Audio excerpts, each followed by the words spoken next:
Hello everyone and welcome back to my channel, where I cover vampires, werewolves, and other supernatural creatures. In this video, I'm going to be looking at one of the best vampire stories of all time, Salem's Lot, a 1979 miniseries based on a novel by Stephen King. It's a story about a seemingly ordinary town being plagued by a vampire infestation. Salem's Lot is part of Stephen King's wider multiverse, and some aspects of vampires are explained in other novels like The Dark Tower. In this video, we're going to be taking a look at the story of Salem's Lot, the different types of vampires, and how their creation can be traced back to the dawn of the universe. A lot of people think that Salem's Lot is a movie, but it was actually a two-part miniseries released on television. There was a cut of the show made for European theaters, and that cut was known as Salem's Lot, the movie. But it's widely known the 3-hour TV version is the best. If you enjoy videos about vampires and other supernatural creatures, leave a like and subscribe for new videos every week. Just real quick before we get started, I'm happy to announce this video is sponsored by Aura. Ever wondered why you get all those spam emails and phone calls? It's because your data is out there. Data brokers sell your information to scammers, spammers, and anyone who might want to target you. Your full name, email, home address, even health records, your relatives, it's all out there for strangers to find. That's why I've started using today's sponsor, Aura. They show me which data brokers are selling my information and automatically submit opt-out requests for me. When you submit an opt-out, they legally have to oblige. This doesn't just cut down on spam, but it protects me from hackers who could use this information to access my other social media accounts, bank accounts, or other information. You would be surprised how little information a hacker really needs to cause you problems. Aura also goes the extra mile with features such as antivirus, VPN, password management, I need that, parental controls, identity theft insurance, and more, all without having several different apps. Best of all, you get everything for one affordable price. You might already have some of these tools, but Aura is the complete package for protecting data. Aura is always on, monitoring your data for any leaks, keeping you safe 24/7. I value my privacy a lot, and I want all of you to be safe too. You can go to aura.com/Cogan Lollins to start your 2-week free trial. Also, the link will be in the description below. Start protecting your data today, and thanks so much to Aura for sponsoring the video.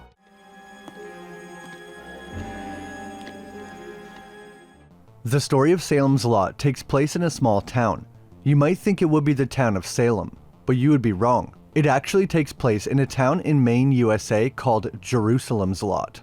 This town is very important to the story, and is much more than just a backdrop for this atmospheric horror. It's almost like a character in and of itself, or a force of evil. Throughout the story, the main character Ben Mears hints at the idea that the town is cursed and an evil permeates from it. Since the town's inception in the 18th century, time and time again it has been plagued with death, disappearances, and occult activity. Chronologically, the town first appears in the prequel to Salem's Lot called Jerusalem's Lot. Set in the 1850s, this story is told through a series of letters and diary entries written by the main character Charles Boone and his servant. Even as far back as the 1850s, nearby locals would avoid the town of Jerusalem's Lot because it was known for its disappearances and supernatural occurrences. At this time, the town was completely empty, a ghost town. One day, all the residents disappeared, and nobody knew how or why. Charles and his servant venture to the town after inheriting a home there. While exploring, they find a church, and inside is a Bible, a blasphemous Bible, that speaks of worshipping something known as the worms of the earth. We eventually find out there's an actual giant ancient worm under the town. It's a giant worm! The worm was being worshipped by a cult, and this was their Bible. It hinted that this ancient worm is something like the Cthulhu creature created by H.P. Lovecraft. It is a symbol of evil, ever lurking under the town, corrupting its residents.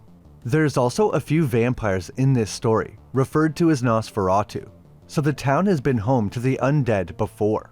The worm was also never killed, so maybe it's still there. Now that we know a bit of story about the town, we can talk about the story of Salem's Lot.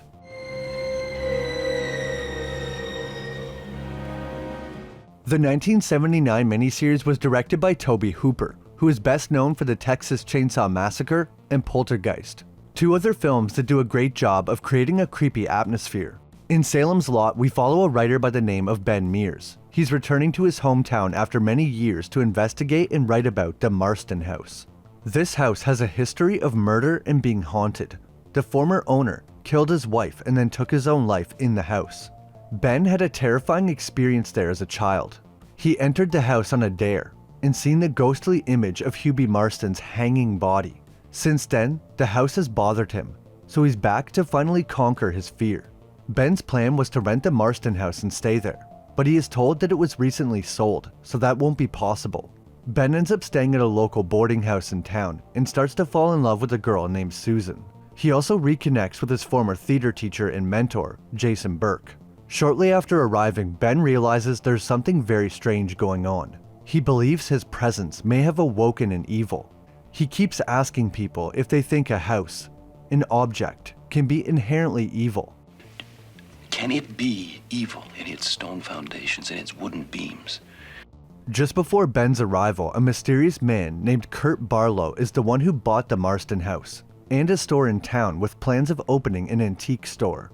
Everyone in the town is very eager to meet Barlow, but they only ever see his servant, Mr. Straker. People keep asking when Mr. Barlow will arrive, but Straker just keeps saying, very soon. His arrival is shrouded in secrecy, but the residents are very curious because they don't get strangers often. Straker has something delivered to the town in a large wooden crate. For some reason, the crate is very cold to the touch. The men moving it complain of their hands freezing. They take the crate to the Marston house, place it in the basement, then leave. The men were instructed to lock the basement after placing the crate in there, but they just throw the locks down the stairs. This didn't seem to have any negative effects though, and it's never brought up later. Shortly after Mr. Straker's arrival, a local realtor is killed and a young boy named Ralphie goes missing. We see the boy is attacked by something, but we don't know who or what. Turns out he was kidnapped by Straker in the woods, then brought to the Marston house. The child is brought downstairs and placed on some kind of sacrificial table, and then Straker leaves. Not long after this, the boy appears at his brother Danny's window, and he's been turned into a vampire. I know everyone says this, but this scene is still creepy today. The vampire scratching on the glass and not saying a word.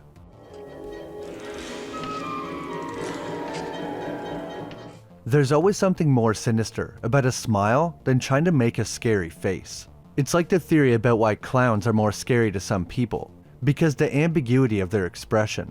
A smile when you don't know the intention behind it is off-putting. Barlow must have fed on Ralphie and turned him. For some reason, Danny just opens the window and lets his brother in. Something I found interesting was how the vampires look when they bite someone.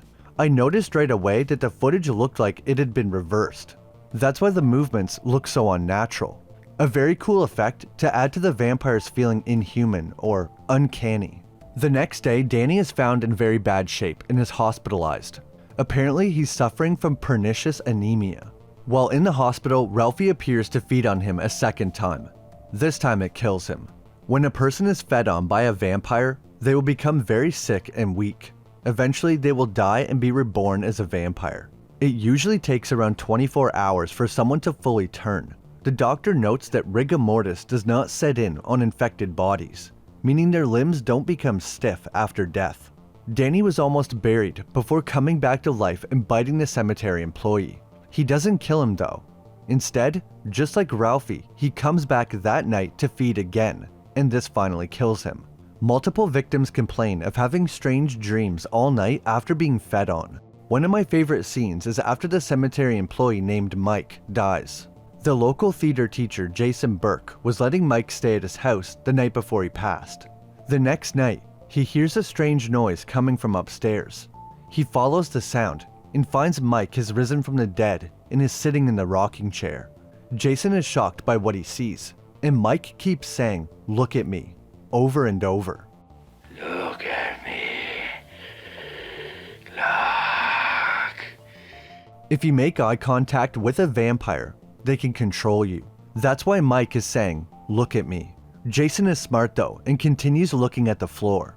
Luckily, he had a cross and uses it to keep the vampire back. He revokes his invitation and sticks the cross in Mike's face, causing him to fly backwards through the window. I guess since he had invited Mike inside before he died, that he still technically had an invitation. Jason had to revoke his invitation verbally and this seemed to help him get rid of the vampire. Also, the first time Mike was bitten, Burke noticed that there was bite marks on his neck, but after the second time, they were gone, almost as if they had healed. The vampire virus begins to spread over the entire town, more people becoming sick with a sudden case of apparent pernicious anemia, and then die not long after. It seems like the vampire has to feed on someone twice in order to fully turn them. Just when it seems like things can't get any worse, all the bodies begin to disappear from the morgue. The dead are beginning to rise, and those who aren't infected are killed or leave town. Ben figures out that Straker and Barlow are the ones responsible for what's going on. They need to find Barlow's resting place and stake him through the heart. It's not exactly clear how they know a stake to the heart will work, but they must just assume that legends about vampires are true.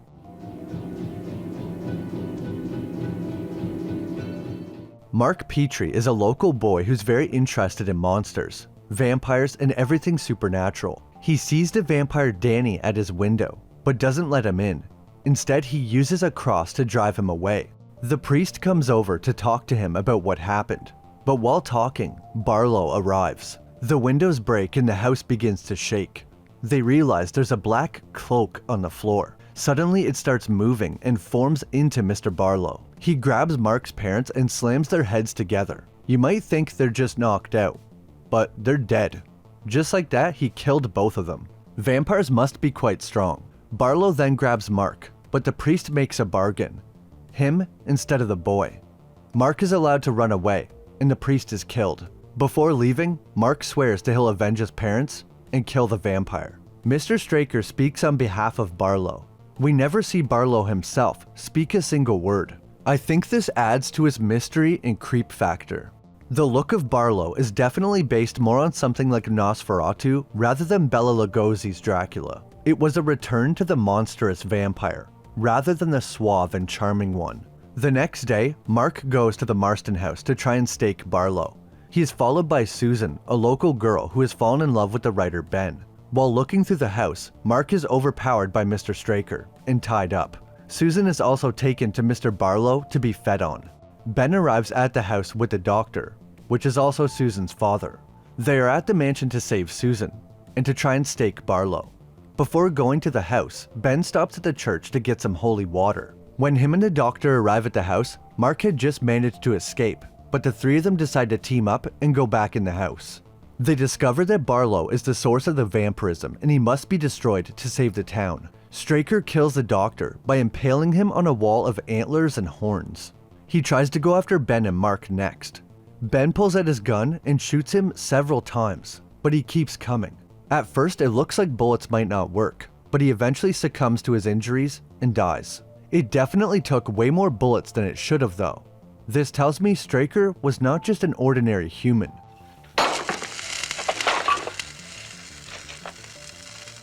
Ben and Mark continue to look through the house and find Barlow's coffin in a crawl space in the basement. When they go inside, they see the coffin is surrounded by all the other vampires that have been turned.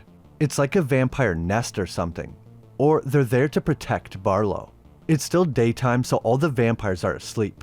Ben and Mark drag the coffin out of the crawl space to kill him. The sun is going down, so they need to hurry. Ben opens the coffin, and of course, just as they're about to stake him, he wakes up. Be very quiet. I can't get over how good this vampire design looks. Kurt Barlow is only on screen for about 2 minutes of the whole 3 hours. But just like how his lack of talking adds to his mystery, the fact that we see him so little does the same. It also makes the few moments where he does show up very intense and exciting. Barlow wakes up and Mark accidentally looks at him, falling under his spell. Ben has to push him away to snap Mark out of it. Ben grabs one of the stakes and plunges it into Barlow's chest. He's not dead yet though. Ben has to grab a hammer and drive the stake all the way through. While he is hammering away, all the other vampires are starting to wake up, and they try to leave the crawl space. Mark closes the door and locks it with a screwdriver while Ben kills Barlow. After Barlow is killed, the other vampires are still alive and trapped in the crawl space. Ben pours gasoline all over the house and lights it on fire, finally purging the town of the Marston house and the evil attached to it. This also killed most of the vampires in the town, although Ben admits, not all. The remaining vampires will be hungry and coming after them. The vampires must somehow know that Mark and Ben were responsible for killing Barlow. Even though the master vampire was defeated and most of the vampires are gone, most of the residents have left town or been killed. Maybe the town will return to being abandoned, like it was in the story of Jerusalem's Lot. The show ends with a scene that takes place 2 years later in Guatemala. This is actually how the show begins, but I wanted to save it for the end to tell the story in chronological order. Ben and Mark are inside a church getting holy water. We can tell by their clothes and how long their hair is that they've been on the run. After filling up their vials with holy water, they begin to glow blue, and Ben says they found us. So holy water can work like Frodo's sword. It glows when vampires are around. They travel back to where they're currently staying, and Ben finds Susan, and she's a vampire. She tells him she loves him, but he has no choice but to stake her. Knowing there will be more to come, they pack up their things and go. I guess they'll be forever on the run from the vampires. Now that you know the basic rundown of the story, we can begin diving into the vampires.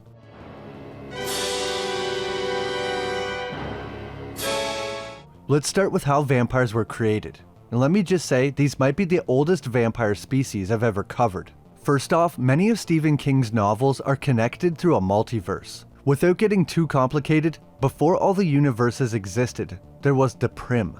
This was like a type of energy that was around before anything was created. It's referred to as the darkness behind everything. Inside the Prim was ancient entities.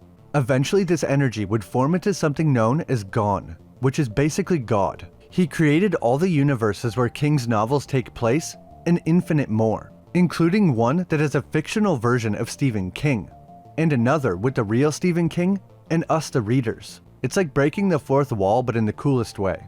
So coming back to vampires, this energy known as the Prim that created Gon is also responsible for creating vampires. The remnants of the Prim formed into evil spirits known as vampires. They serve higher demons and evil spirits also from the Prim. All these evil spirits answer to the Crimson King, who is basically the devil.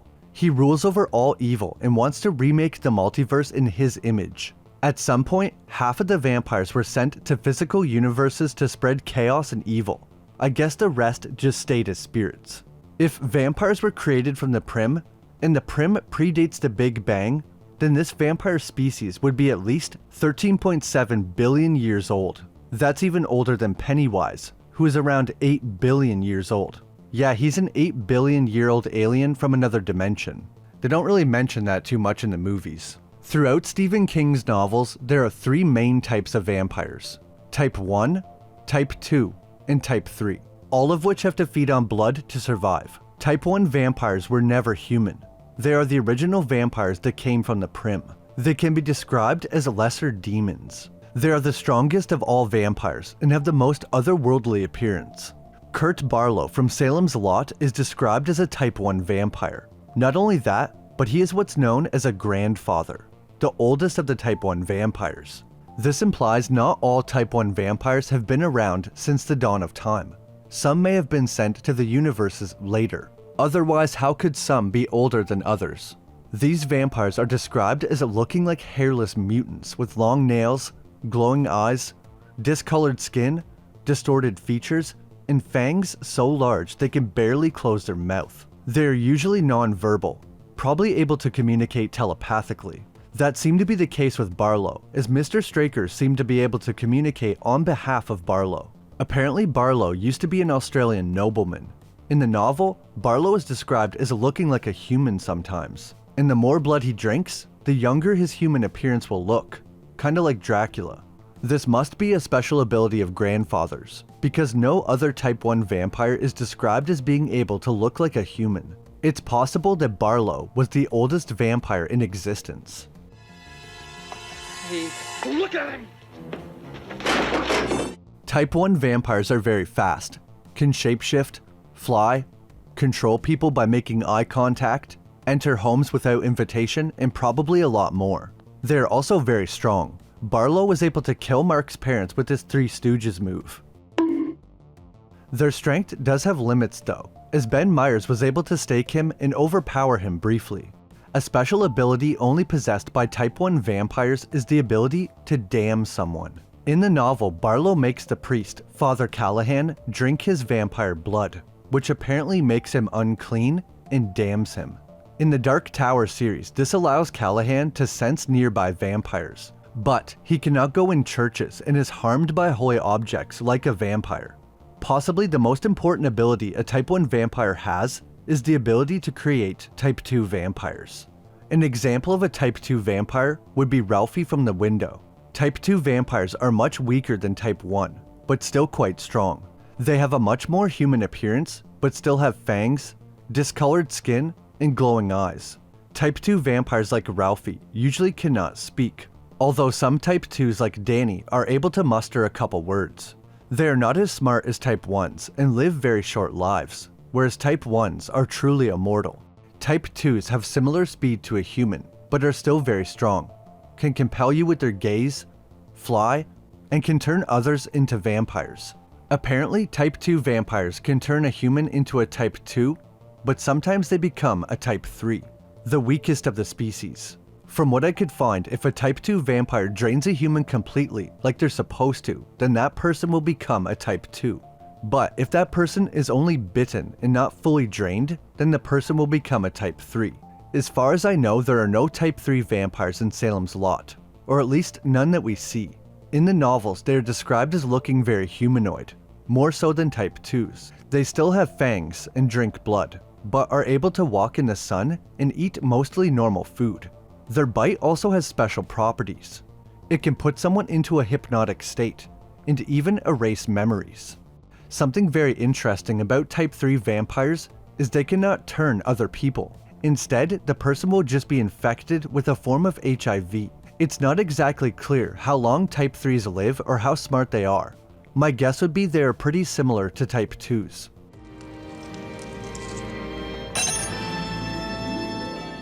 As for weaknesses, they're the same amongst all vampire types. Type 3s are a little easier to kill because normal weapons will work just like they would on a human. As for supernatural weaknesses, all vampires are hurt by holy objects or places. Vampires cannot enter churches and are harmed by crosses and holy water. Similar to some other vampire movies, the cross only works if you believe in it though. The priest Callahan is challenged by Barlow, and when he loses faith, Barlow is able to grab the cross and throw it to the floor. Just to clarify, Father Callahan dies in the show, but in the novel he lives on. He goes on to be a character in the Dark Tower series and gives the descriptions of the different vampires. The other weaknesses include sunlight. It burns Type 1 and Type 2 vampires. If exposed for long enough, sunlight can kill a vampire. They need an invitation to enter a home. I think it specifies in the book they need to be invited by the owner. As I said before, Barlow totally ignores this rule. This must be because he's a grandfather, which gives him special abilities. It seems the best way to kill a vampire is a stake to the heart. That works for all types. Nothing is mentioned about silver or garlic, although Ben does use hawthorn. Before facing Barlow, he tells Susan to put hawthorn all over the house for safety. It's a plant in the rose family and has been used by different cultures for getting rid of evil spirits.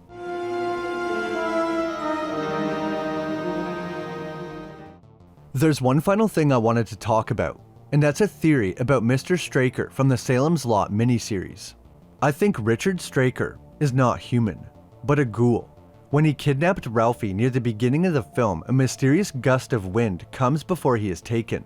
It could be just a storm, but it seemed pretty supernatural. Wait! The second thing that made me think this is he lifts the doctor off the ground like he weighs nothing, and then impales him on the wall of horns. There's no way a normal human would be able to pick someone up like this.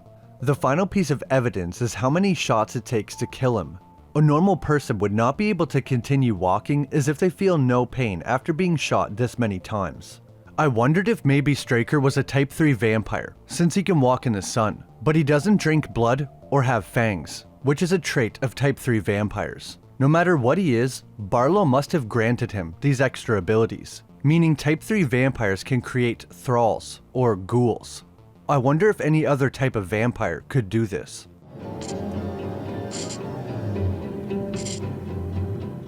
That's my video on the vampires from Salem's Lot. This is one of the best pieces of vampire media ever created, the book and the show. In my opinion, it still holds up to this day and it kept me hooked for the whole 3 hours. I mean, it is a story by Stephen King after all. To this day, Salem's Lot is considered one of the most faithful adaptations of a Stephen King novel. A new rendition of Salem's Lot was supposed to come out in 2023, but it was delayed and currently has no release date. It's been a while since we had a really good vampire movie, so it would be great if they did Salem's Lot justice. If any of you are interested, I uploaded another video on my second channel about one of my favorite time travel TV shows called Travelers. If there's any other movies or TV shows you want me to cover, please leave them in the comments below. I love reading through your suggestions. If you enjoyed, leave a like and subscribe if you haven't. It helps out a lot and I'm currently trying to make it to 200k, and I'm getting close. As always, a big shout out to my members for supporting the channel. It means a lot. Thanks for watching and I'll see you in the next video.